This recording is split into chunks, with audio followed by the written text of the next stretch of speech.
I always look forward to anyway is public input. We've had some excellent presentations over the last few meetings, and I'm sure that today will be no exception. So in that respect, I'd like to invite our first members of the public. It's Gail and Jean, who are going to be talking to us today on the transport implications for the city centre and waterfront developments. Welcome. All the presentations I think should have been sent through to people yesterday, and there is a presentation for people in the public gallery to see as well. So welcome, Gail. I'll leave you to do the introductions, and look forward to hearing your presentation, then maybe some questions at the end of it. Thank you so much. I've brought my friend Jean with me here today, and I'll speak first and then Jean can speak to it. So I obviously know everyone that's here today and around the few that are here and those that are online, but what you don't know is that I actually have a history of 30 plus years in architecture, and that means looking at design in general. I've worked for all of the large companies over town, and so I have an architectural view of my favourite city, Auckland, even though I wasn't born here. And I made a discovery fairly recently, which is the historic seawall. So if you could show the first, oh, I can do that, can't I? So what do I do? That one? No? There we go. Okay, so the city centre master plan talks about Britomart West, and it has a few important things in it that it says. It says that it's to enhance a postcard image. It is a strategically important space to be part of the laneway circuits, to be lively, active urban space, a gateway to Auckland, and it talks about the views of the waterfront and a harbour window. Now, I believe that there's a better way of achieving those outcomes. The flyover at the moment is 3 lanes wide. On one side of it at the lower level are 2 lanes and another lane on the other side. So effectively it's a 6-lane road, which is how wide Queen Street was before it was messed with and destroyed. And that is the opposite of what laneways are. Laneways are like Durham Lane, Vulcan Lane, High Street. They're intimate little spaces, and we already have created intimate little spaces underneath. And how that's achieved is that this is the historic photograph of the construction of the seawall. So the road that you see up the top there is Fanshawe Street, and then they've made a really nice sturdy wall there, the seawall, and at the bottom is Sturdy Street, which is at the level of where the tepid baths are. So this is its construction, and so at this stage there had been land that had been reclaimed, and this was to make that wall sturdy. So currently there's some works being done on the seawall, and you see in the left image there's some holes in the floor that are being repaired, and in the right image there you can see that they're repairing some of the reinforcing in the wall. So the idea is to continue from that. What we have here is one of some of the first sailing ships that came to Auckland, and an historic waka. And the idea is to use some perforated metal, like you can see in these buildings here. You've got on the right-hand side, you've got D72 in Dominion Road, you've got the car park building next to the hospital, a building in Victoria Street, and this building at the corner of K Road and Newton Road that's housed by Brown and Thompson. And Gary Thompson is one of the engineers that I used to use frequently in my architectural days. The idea is that the spaces that are formed by the flyover make great intimate spaces that could house a fabulous market of artists and artisans. And the downtown car park building behind could actually give you some imaging of what it was like beforehand. And as you all know, that's up for judicial review, so it ain't fully sold yet. This is the space across the other side. It's a panoramic view, so you can see on the right-hand side the entry to the downtown car park, and so it's taking in the view of the little flyover as well that goes into level 3 of the car park. And this is the vision that I have, which is to cover the seawall in some of these amazing historic images that I've found in the archive of the library, and to liven the space, and that's why I've brought my market expert Jean with me here today. So the space continues around. It could be an incredibly dynamic space to be in, and the entry could be indicated from the lower level as well as from this higher level at Fanshawe Street. There's already a walkway that goes into the downtown car park, and there's some stairs that take you down through an area that the market would start in. So what I've done here is that using perforated metal, I've got a concept here of dressing the existing car park building. I'm not showing the tower on top of it or the window that would be at the 8th level, but this is the stern of a waka. And what's really interesting about that is that each of the waka that came to New Zealand all had their own name as a personality of themselves, and they talked about the whakapapa in their stern. So I'm no expert on this, and we've got a couple of people in the room who are over here in the Independent Māori Statutory Board, but there is an opportunity that there could be a representation of all of the 19 iwi of Auckland. So here's an image of how you actually get the downtown car park to look good, keep the flyover in place, and have the towers built on top of it. This is the window, which already exists from the 8th floor, so that's a panoramic view on a lovely rainy night, showing right round. You could just see to the right of it the harbour bridge. That's a little bit closer of the harbour bridge, and then here's an even closer view of the harbour bridge. I will be giving out copies of the Ponsonby News, where I've written an article about how to get people back into the city and how this historic seawall can actually bring tourists into the area. So it's 5 minutes, is not a long time, but I'd like Jean to talk about how he would be involved in setting up a market there. Well, that actually can be the question I was going to ask, Jean, is how you'd think that sort of concept would go from a marketing point of view at this location. Yeah. Well, good morning, everybody. Anyway, well, I'll just read a little bit out what I wrote down, okay, so you can get a good idea of what I believe the market would be. You know, my name is Jean Joavel. I'm here really in support of Gail Baldock's vision with the seawall market. I've been here in Auckland over 35 years now. When I first came, I noticed that there was not an inner city market, but a Chinaman's market at the time, and then Victoria market had just started up.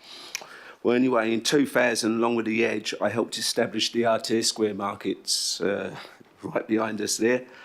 And as we all know, not only helped bring patrons back into the city after the 1998 power cuts, but also helped establish many small businesses within the community. Okay, since then, Auckland, with the rest of New Zealand, has embraced the market culture, as we all know. We now have many markets throughout but sadly the city's shouting out for something that it can call its own with a character and identity. And so when Gail showed me that little area, the historic value of it, I think you really need to sort of like pick up on, you know. But it's got a character there that can lend itself to a really good market, I believe, anyway. Which is an important ingredient of a market to have character. The seawall market, anyway, straight away has that historical value for Auckland. Yeah, I just believe that if you was to put something down there, it would really enhance the city. We know there was I worked along with Jamie Newman in, is it the Commercial Bay Market about a month ago, and that went really well. But I also believe that's a different style market. I believe you can have a little bit more grittier market there, just by that bridge, by that wall. Yeah, that's me anyway, and I'm in full support of Gail's vision and when she came to me regarding. Thank you very much, Jean. So we've got a couple of questions from Deputy Mayor and from Councillor Fletcher. Thank you both. How quickly could you start up the market if you were given the go-ahead? Within a few months, I believe. Yeah, if I was given the go-ahead, yeah. And who's the actual landowner? Oh, sorry, I should know, but I don't. Who's the landowner? This is council land, as far as I'm aware. There's a council building right next to it that houses a mower, and that could also add to this and enhance it by being, well, obviously the electricity source, but there could be cafes there and that could be more permanent. And I just want to add on to the what Jean was saying about when it could be opened. It could be open for summer, absolutely. And I believe that as an attractor for tourists, which is basically why people come to a city to look at the history, that Tautaki Auckland Unlimited could be one of the funders. I've also spoken with Heart of the City who think it's a really good idea. So all of that could come together fairly quickly, and we could show how wonderful the space is without causing major disruption and demolition. Would you see the market being 7 days a week or just weekend? Personally, I believe a few stalls there should be set up there, like a really good flower stall, a really good fruit and veg stall, do you know what I mean? A fruit stall, beautiful colours. I believe that kind of stand should be there on a permanent basis, and a good coffee stall as well, okay? That's on a permanent, so that during the day, do you know what I mean, people from the office can come down there, sit down there and grab something a bit healthy. But the market, I personally, there's a few quirky little things I was thinking about it, and maybe on a weekend, Friday and a Saturday definitely, but maybe to start at roughly about midday and finish roughly about 8 p.m. So you've got a little bit of a twilight. So it's a point of difference from the rest of the markets that are going about. So that's where I was kind of like looking at, making a point of difference there. Councillor Fletcher? Well, that was my question, is how often you visualise the market taking place. But Jean, I seem to recall you were involved in the Aotea market when there were difficulties and there was a need to bring people into the inner city. If I think back a number of years, you were involved at that time. Yeah, correct. What was your experience and how successful was that in generating a lot more activity into that area? Yeah, well, that actually worked wonders. It worked really wonders. So it brought people into the square, using the square, but it brought people back into the city. It was a community little hub, especially on a Friday and a Saturday.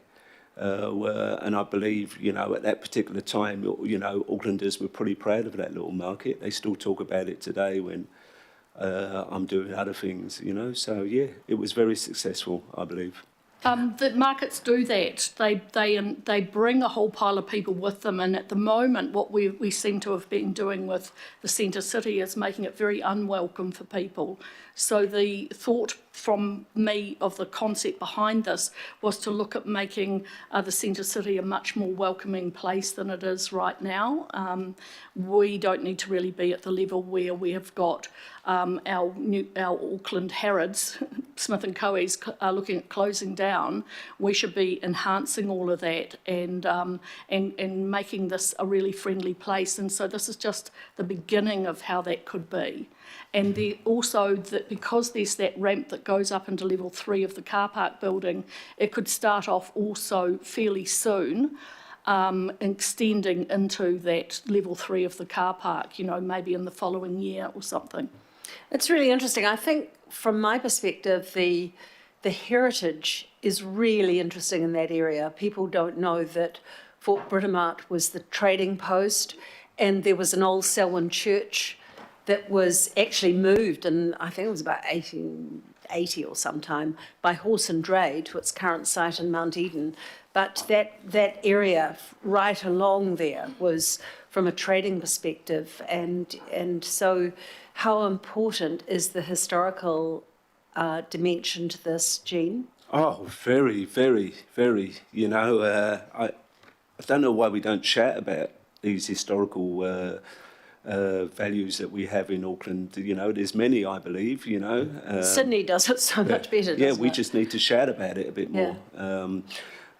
And I believe with that market there, and it will bring people towards that wall, okay, which is...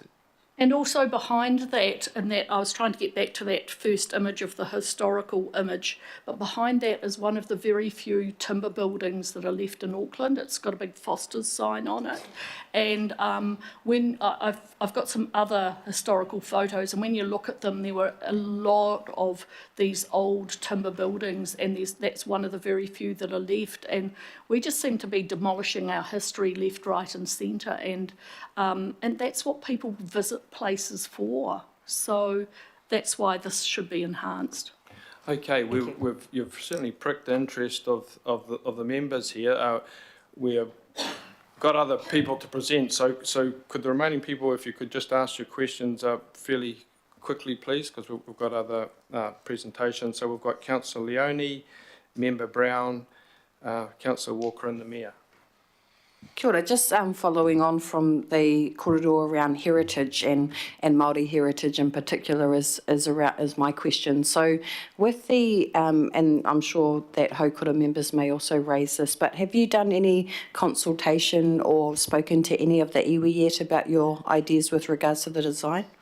I haven't spoken to anybody about this design apart from about 3 people, because I wanted this to be, to present this as an idea. Obviously, I've just done something conceptual from a painting that I found, well, a drawing that I found, and this is where, you know, this is the discussion for iwi if the decision is to go along that conceptual idea, you know, this is to be amongst yourselves. This is nothing to do with me other than putting forward an idea that could represent the 19 iwi of Auckland, or the decision amongst yourselves could be that it's representing less or more or whatever. That's nothing to do with me other than putting an idea forward. So that would be one of the next steps. Okay, Member Brown? Thank you, Mr. Chair. Where's your accent from, Jean? From South East London, yeah. Oh, I was raised in Brixton, so... Okay, I'm a little bit further down, Brockley New Crossway, yeah, Lewisham. He's a Barrow boy. Yeah, nice to hear it, nice to hear it. Yeah. I love the presentation. Markets are about people. We talk about getting people here all the time and moving them around, but what are they going to come in for? So I really resonate with this. Just a really quick question. What are the biggest challenges or obstacles to activating this? Well, right now there is a little bit of work that needs to be done, because you have the plants going in the middle, but for me, I would be hand-picking, you know, certain, you know, artisans and... artisans, etc., with character. Because I believe we need a little bit of character, not people that just sit there. We need a little bit of character, you know, as to get this picture going, and to get the sense that it's been there for a long time. That's really where I'd be looking at, you know. So I'd be going around handpicking, suggesting to people, look, listen, can you do a nice little flower stall? Do you know what I mean? Make sure you look after the ladies when they went, you know, through their lunchtime. Yeah. All these little things, a good little coffee cart, do you know what I'm saying, that someone's going to be talking, you know, not just my serving the coffee. You know their name, they're going to know you, especially on the fruit and veg. So really want something that it's like if it's been there a long time with that historical wall, which, yeah, that's where I'd be looking. Okay, and Yeah. do you have or are cognizant of the sort of technical stuff you have to do to be able to enable this to happen? Yeah, I do believe there's a little bit of work down there to be done to get it. Okay. There's work being done down there right now, isn't there? You know, so if that could be put into it, but this is a long-term project. So, And the intention would be to, after the work that's done on the repairing of the seawall, to then put this imagery, and there's lots of other imagery, I mean, I've only shown a small part of it, but to put that printed onto aluminium sheets across the wall itself, so that reasonably immediately you can start to get the flavour of what the history was of the area. Councillor Walker? Sure, Gail, got a question. This particular area was identified, I think, for transport purposes to do with buses and the circulation of buses. So how does that work with what you're proposing? Well, as we probably all know, when the buses were sold, they actually had some land with it where they could park their buses, but they quickly sold that land. Where we park buses when they're not used should not be in prime real estate. The bus area that we've got in the adjacent road, that could actually have some covering, some areas to charge buses, and you've already got a location that's more than sufficient for the highest quality, most expensive land in Auckland, and buses should be parked far away from this and not take up these major spaces. Obviously, public transport's important, but for me, as a woman with a disability from having my back fractured, I need to be fairly close to where I'm going to, and I need somewhere safe. And the safest place that I know is either parked right outside here, like I am right now, or parking in the downtown car park. And there are many, many women that would agree with you on how important that safety is, especially how the city has got so much crime in it at the moment. Okay. Thank you for your question. Final one from the Mayor. Quick one, just when you said if you got the go-ahead, what is the go-ahead? What permission do you need and from whom? You. I'm just going to point the finger at you. Yeah. I've got it. I've got your permission. Well, obviously in this picture there's a space that needs to have the murals made. So that means, like I'm suggesting, Tautaki Unlimited might be the perfect place to get some funding from that. I know that Viv Beck, I met with Viv Beck of Heart of the City. She likes the idea. There's funding across various things, but there also needs to be permission. And if this does end up extending into the downtown car park, then Auckland Transport are the ones that have to give permission of that. And somewhere between Auckland Council, Community Facilities, Auckland Transport is the permission to use this space.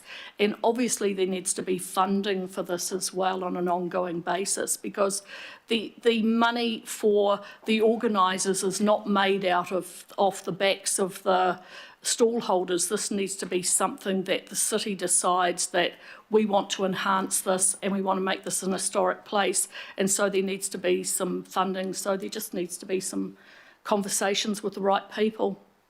Okay, Mr Mayor, would you like to move the motion of thanks to Happy to Gail and second. Jean, and second by Councillor Fletcher, and we will follow up on some of that particular question that was asked at the end and get back to you. Thank you so very much. much, Gail and Jean, for a very Yeah, no, thank interesting you. presentation. And there's Ponsonby News is for everyone, and I've written about it, as you can see, in the Ponsonby News. Our next members presenting today are